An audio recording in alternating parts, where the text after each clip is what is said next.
So your game starts in an hour. However, your DM just canceled on you. However, you're texting everybody in your group and you guys still want to play. Everybody asks around, hey, who can DM a quick one-shot for us?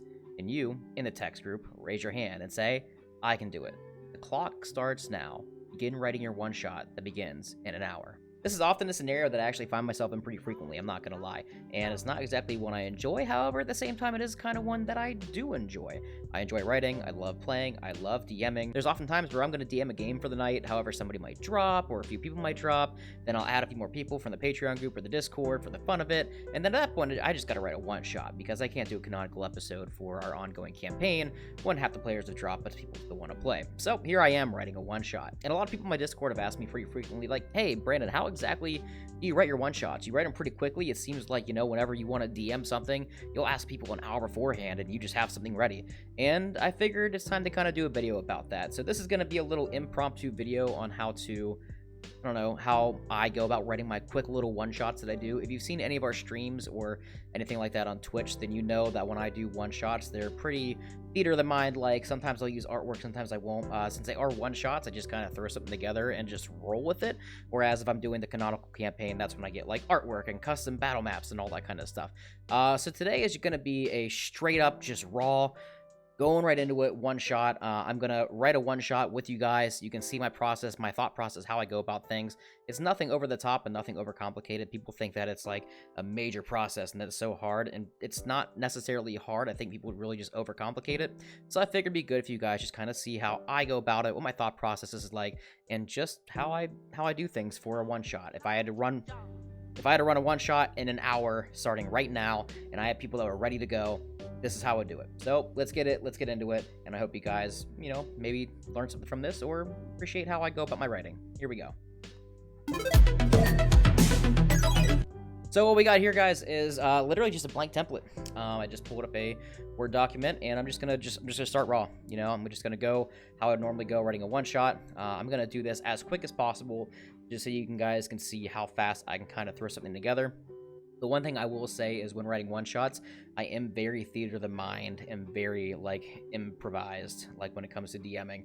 So oftentimes my notes are basically really just an outline, and if I'm doing a one-shot, I'm just going to roll with whatever I got going on. Usually the first thing I start off with is, like, the level. What level are the characters? Son of a bitch. What level are the characters?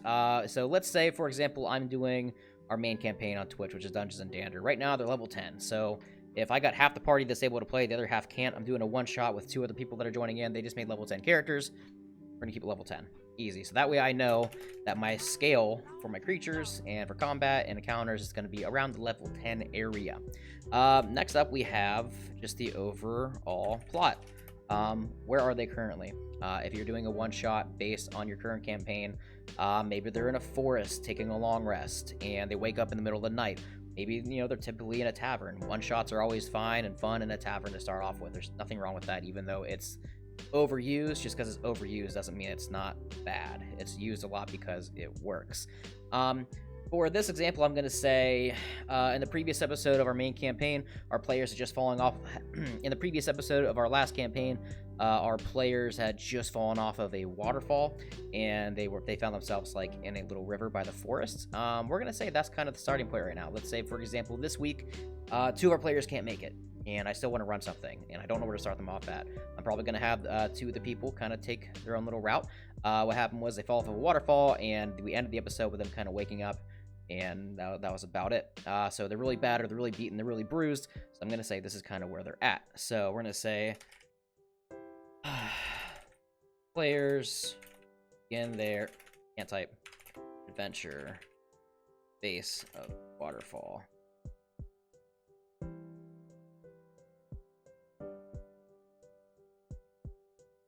Easy. Okay. Now we need, I spell forest wrong, can't spell, guys. Now we need what exactly happens. That's where they're at. That's the location. What do they see when they hit the waterfall? I don't want to do something pertaining to the main campaign, so I'm going to do something different. I'm going to say they see 3 dead gnomes that lay before them, the base, the side of the river.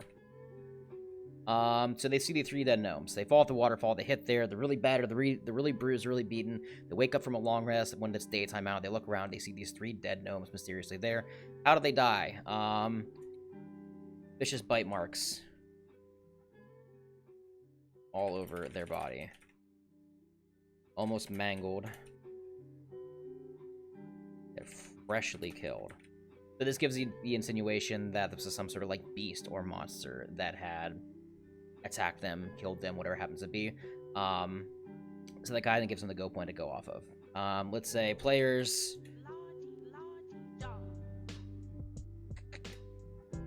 No, I don't like that. Almost mangled yet freshly killed. They look around in the quiet yet creepy forest. Hear the screams. Big group. There we go. Very general, very broad. Normally, I would get more in-depth with my writing style and stuff. However, this example we're doing is limited on time. I have like an hour. I got not a lot of time to do this. We're just throwing some shit together real quick so we can have some fun tonight. I don't even know what they're fighting yet. I'm just kind of rolling with whatever this is. So, the players begin their adventure at the base of a waterfall in an unfamiliar forest. 3 dead gnomes that lay before them at the side of the river. Vicious bite marks all over their body, almost mangled yet freshly killed. They look around in the quiet yet creepy forest and hear the screams of a group of people. Cool. At this point is, what do they do? And this is where a lot of the improv kind of comes in. So the next category I kind of do is like adventure. The adventure.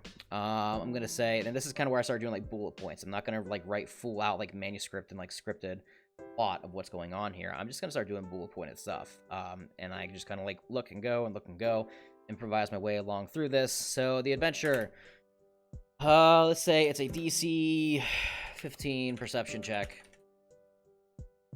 to locate the screaming group of people in the woods.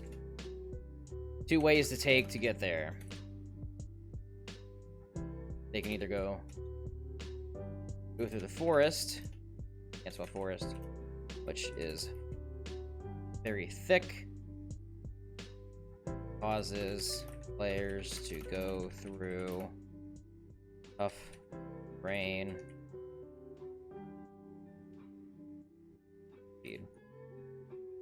Or an obvious pathway that leads to the screaming group. So here is a tip. Whenever I do one-shots or any kind of campaign, no matter what, I like to give the option of choice. I don't like just railroading right away. When it's a one-shot, it's hard not to railroad, you know, your party into doing something, because you wrote this real quick, you're trying to get them to do something and have fun. You still want to make it feel like they're making a choice in how they get there. So what I like to do is called, I guess, the illusion choice. They can go 2 ways. They can either go through the forest, it's very thick, it's very dense, it's very rough to travel through there, or they can go through the very obvious just pathway that kind of just leads exactly where do they need to go. Now it's really up to you at this point. You can either improvise. If they go through the forest and it's thick, they got to go through half speed and everything else. Maybe that's the safer route to go. Maybe they don't have to, encounter anything. You don't got to roll random encounter or anything like that when they go through the forest, because they are moving at half speed.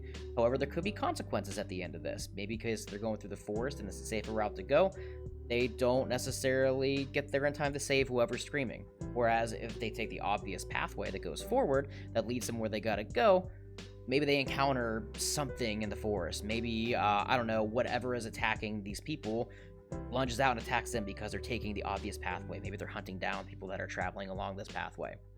That's really up to you. So I kind of like that, actually, now that I think about that. When I do these one-shots, it's kind of let the ball roll and write down whatever I think. So we're going to do that. So path 1. So we're going to say this. Forest equals safe and no danger. However, half of screaming group is dead upon arrival. We're going to say pathway. Dangerous at full speed. Attacked by... Let's figure out what we are getting attacked by. I'm going to keep it simple. We're going to do direwolves because they're in a forest. It makes sense. They're a bunch of gnomes. They got bite marks. Let's do direwolves. And the reason, you know, for level 10 characters fighting direwolves, not that dangerous. I mean, like, there'd be like a nice little fight. The good thing about being a DM is, you know, these direwolves are slightly bigger, slightly thicker. They have weird mushrooms spouting from the sides of them, giving them the appearance of not normal direwolves, but more enhanced. You know, you can always bump up their AC a little bit. You can bump up their health. You can give them a little more power to attack for whatever reason you want to. You're the DM, so even taking something as simple as like some wolves and rats and, you know, basic creatures and giving them some flair can affect the entire one-shot. So that's kind of what we're going to go with direwolves. I think direwolves is a good one to go with, a good creature / enemy to go with for this little thing we're doing. Okay, they're attacked by direwolves.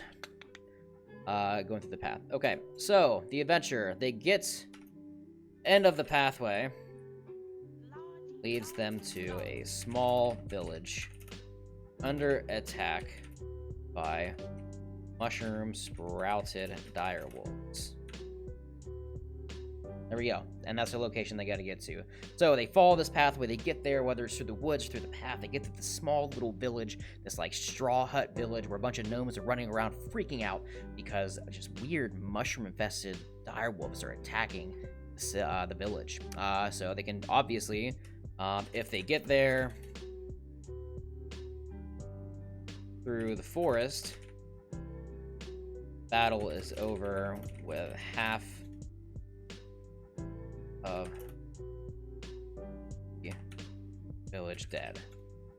Heavy casualties, a lot, because they took their time to get there, took them probably twice as long, and next thing you know, there's a massacre there. They go through trail. They arrive for another battle against some of. There we go. So you're looking here and you have this kind of, not necessarily illusion of choice now, but they have this choice. They can go through the forest and they go the passive route. They're going to be safe going through the forest. They're going to get there. They're also going to be safe because there's not going to be a lot of battle. It's already going to be over with by the time they get there. But the consequence is half the village is gone. It's dead. They were attacked and mangled by these mushroom-infested direwolves.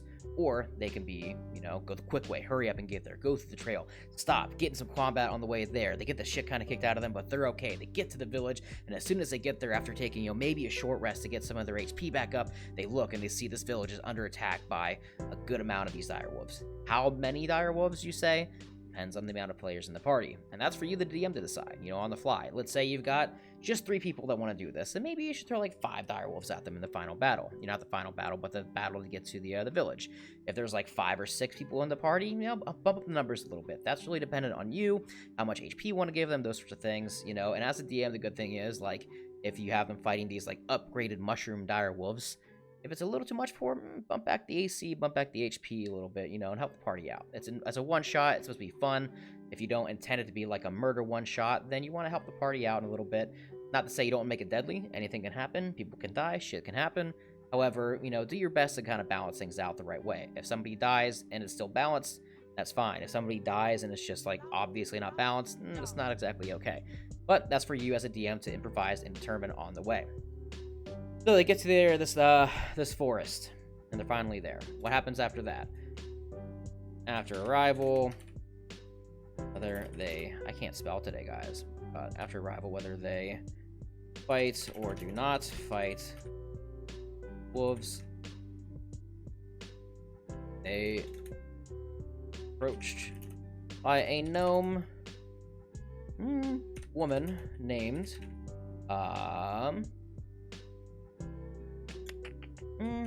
Zella. A gnome woman named Zella approaches the party. And her dialogue is going to be kind of one of 2 things, if you think about it. Either they show up, they help in time, they stop the party, or they stop the wolves from attacking all these people, in which case she says, "Oh, thank you so much for the assistance.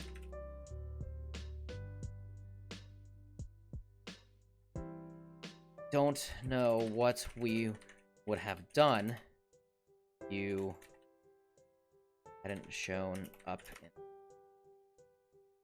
Please come with me. Have a favor to ask." Cool, there we go. And Zella is obviously the main quest giver. Or The alternative text would be, oh my goodness. If only you had shown up sooner. Help us. These weird came out of nowhere. Attack the village. Can you please help us? So, different dynamic of text, however, same outcome. They're still going to get their main quest adventure to go on. Realize. There we go. Sorry about that, guys. Alright, next up. What do we got? What do we got? What do we got? Cool. So they talk to this lady, this gnome lady named Zella, and she tells them to go to, or they need help getting rid of these mushroom wolves. This is where you gotta set up the location, the order events, what exactly is gonna happen. For this main quest, that is. Remember, this is the one shot, so this is the main quest, the main plot. What we're gonna do is she's going to explain to the party something. Oops. She's gonna explain to the party. Zella explains to the party that these weird... Actually, no. I like this better. Explains to the party that there is an illness that is plaguing your village. Sick gnomes. The village gets progressively worse as time goes.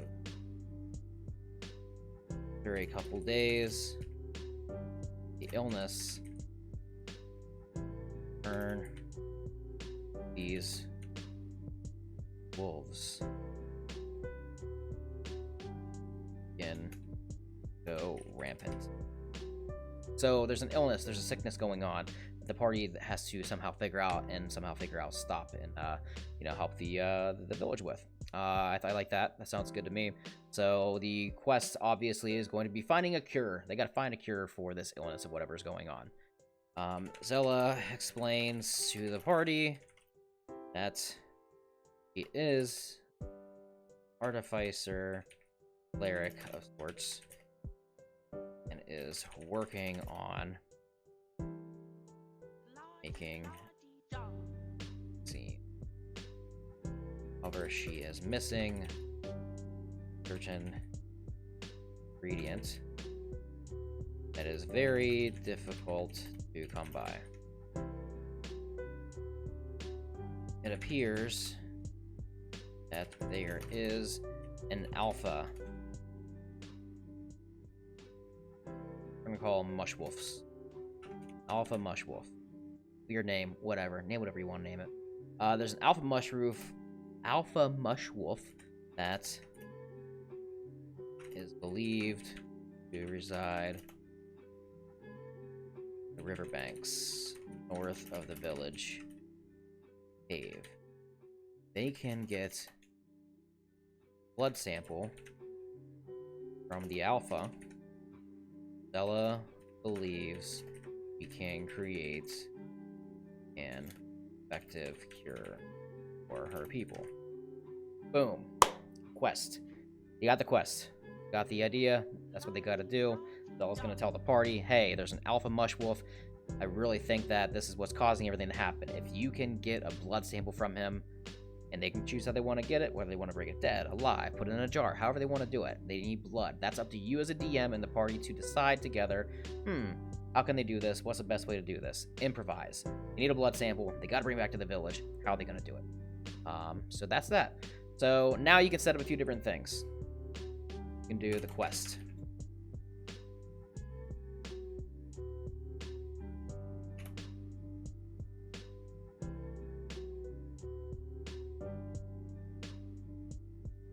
So the party, this is what the party knows. They need to go to the outskirts village by the riverbank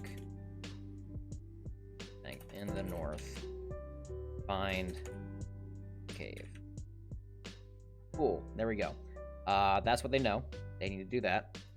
But how are they going to get there? Same thing.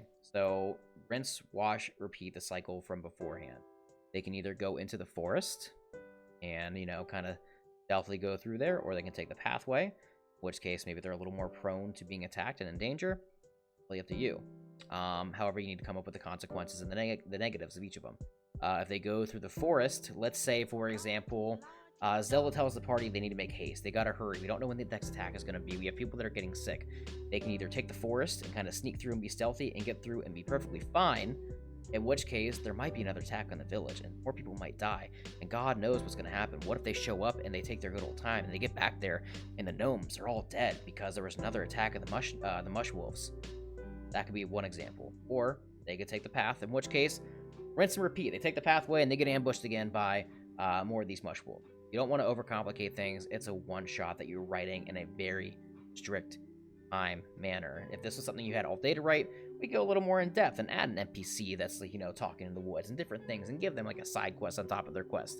That kind of stuff. But this is something you're writing real quick in an hour. Let's figure it out. So, same process as before. Forest equals safe, while path equals quicker, but not as safe. They take pathway, they can reach cave. However, if they take forest, it is almost certain another attack will happen on the village. Cool. So, kept it simple. How are they gonna get there? That's how they get there.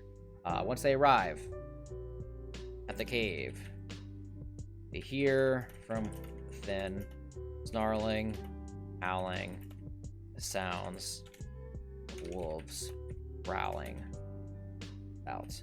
Can't spell growling. Growling about. You hear from within snarling, howling, the sounds of wolves prowling about. Cool. Easy.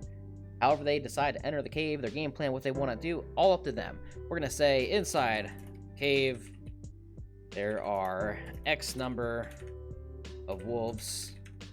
And this is determined by you, the DM, depending on how many players there are. And then there is the alpha. Alpha is noticeably bigger, has more mushrooms sprouted.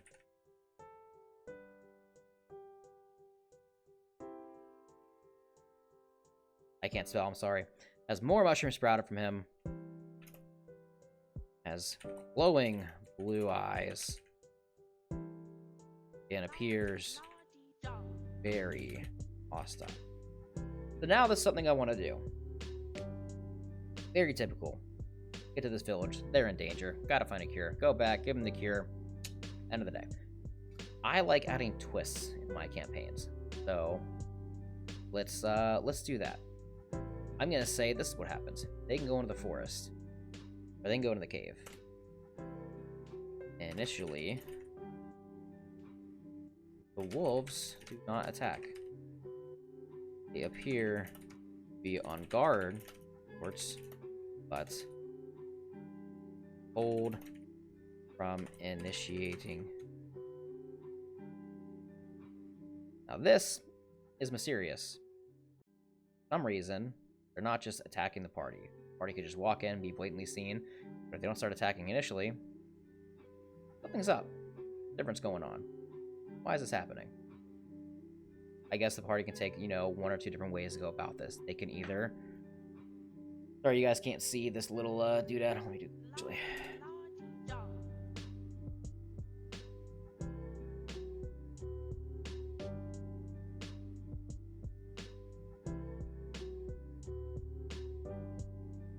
So, party can either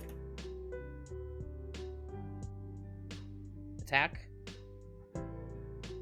and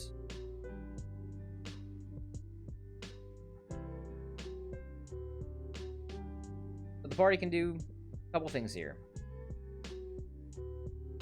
Party could attack on sight, kill the wolves, get a blood sample. Or they could investigate further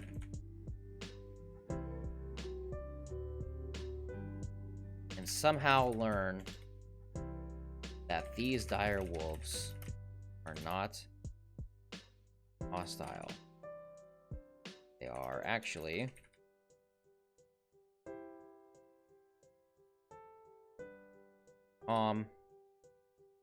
only trying to protect themselves. Further investigation. So, like, possibly animal handling, speak with animals, polymorphing, alpha to a gnome, or whatever the party think of, feels that these mush gnomes poisoned, turned to their current form at Zella herself and her minions. Go. So, that would insinuate that the reason that these dire wolves, these mushrooms, are attacking this village is because Zella is a weird cleric artificer that's experimenting on people and turning them into these mush gnomes for some god-awful reason. We don't know why, but she's doing it.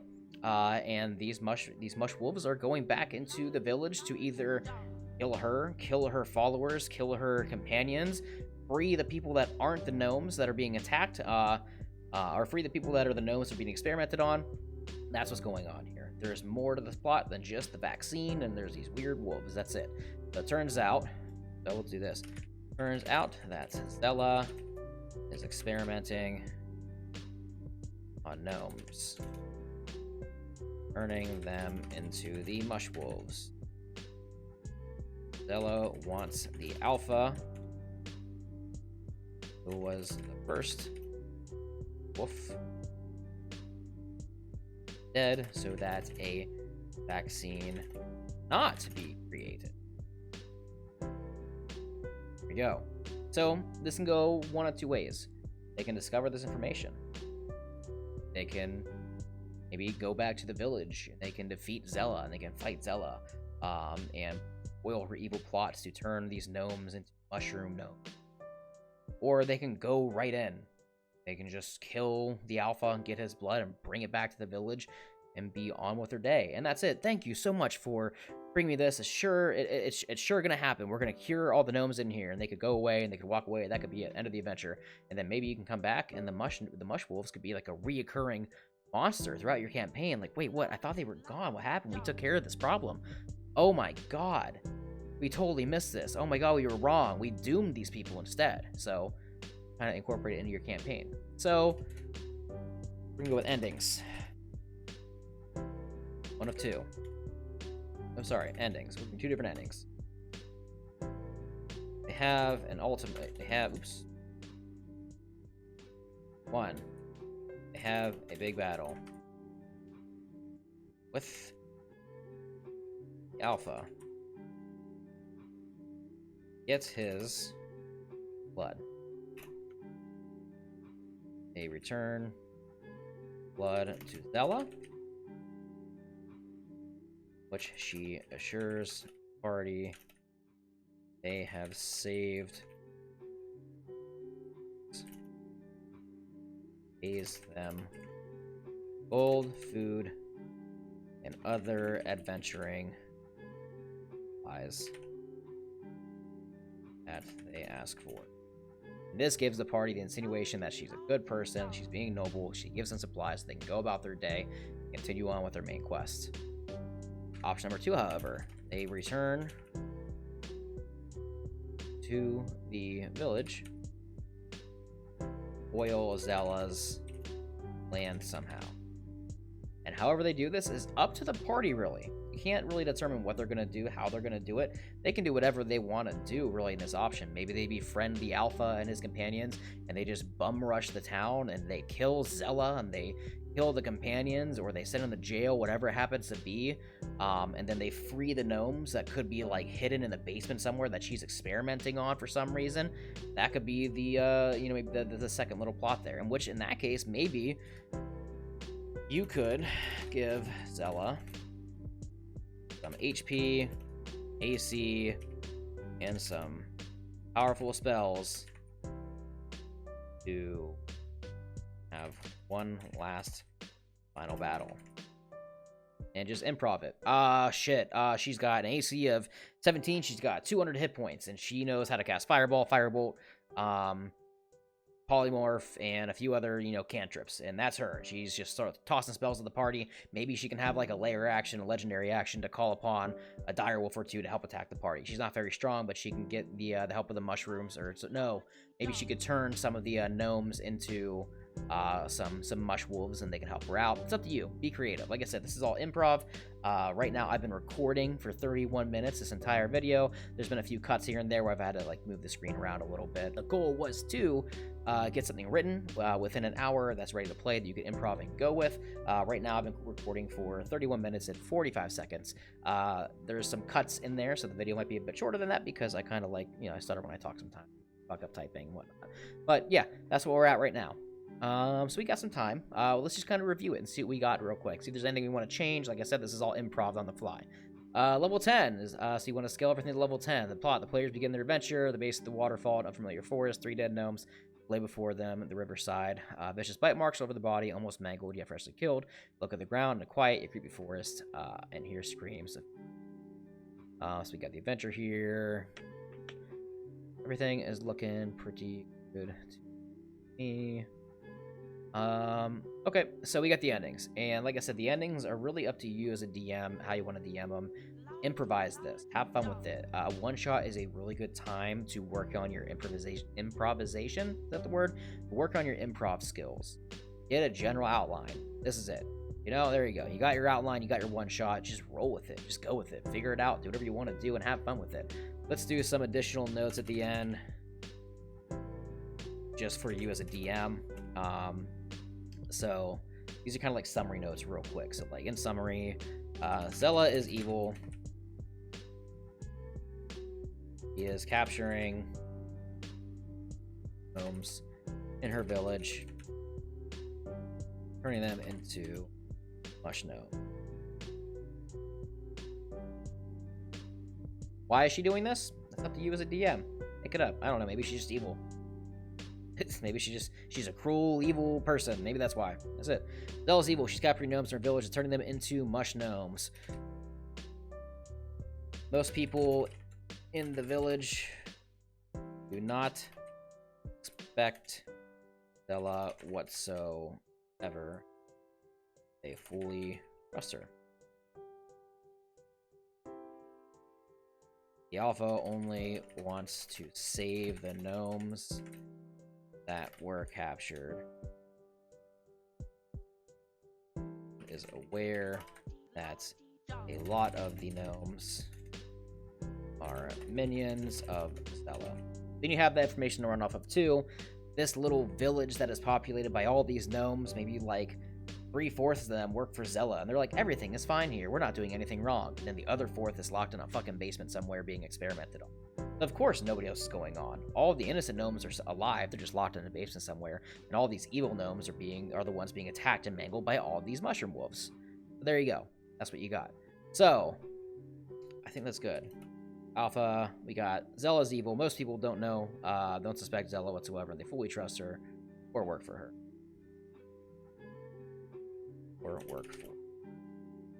The Alpha only wants to save the gnomes that were captured and is where a lot of the gnomes are minions. Zella. There we go. I think that's good. This would probably get you through a good amount of gameplay, honestly. With your players role-playing, with other things that they're doing, you know, maybe this is something you could run. I think you could probably get like a good maybe 2-3 hours out of this, depending on how roleplay goes, how long combat is, how really into it they get, and don't be afraid to improvise anything. Do not be afraid to improvise literally anything. This is all whatsoever just like speculation, just fun. These are bullet point notes to go off of. This is your outline. This is something to use as a guide, just like the player's handbook and the dungeon master guide. This is your guide, and things can change on the fly. If you're going through this and don't like something that I wrote, or if you don't like something that you wrote, change it on the fly. There's plenty of times where I've had a script like this for a one-shot, and I'm halfway through it, and I'm like, oh, you know what? I like this a lot better. I'm changing this, and I'll change it right there and right then and do it. You don't have to stick with this. This is a general outline. Just roll with it. You can even simplify this a little bit. You know, with me personally, you know, I do simplify things a lot. Sometimes I'll have like 3 or 4 bullet points to run off of, and I'll just improvise an entire session for the hell of it for a one shot. Or sometimes I do something like this if I want to be more specific, and then I'll still roll with it and still improvise half of it anyways. Have fun with it, guys. Seriously. I think I'm going to save this. If any of you guys want to use this as like a little script, or maybe you like how this little one-shot thing is, I'm going to save this. I'm going to put it in my Dropbox. You know, I'll put it in the link below, the doobly-doo stuff. And you guys can download it if you want to use it yourself. You can go ahead and go with that. So, yeah, guys. I really like this. I hope you guys enjoyed this video. Let me switch back to my actual camera here. Here we go. And transition. And the only way to let me know if you want to see me do more videos like this, like, leave a comment, and if you're not subscribing to the channel, please subscribe. We're almost at 1,000 subscribers. That's pretty cool. I want to hit 1,000 before the end of the year. I think that's really doable. So, thank you guys so much. And I will see you next time here on the Cantrip Cast. Bye, everybody.